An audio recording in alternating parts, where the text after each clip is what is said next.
நினைச்ச வாழ்க்கை வேணும்னு நெஞ்சம் கெடுந்து ஏங்குதே.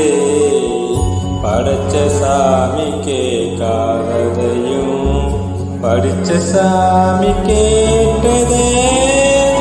எல்லாரையும் போல நல்லா இருப்போனால நீதி தரும் செய்தி வரும் நமக்குண்டு அழகிய எதிர்காலம்.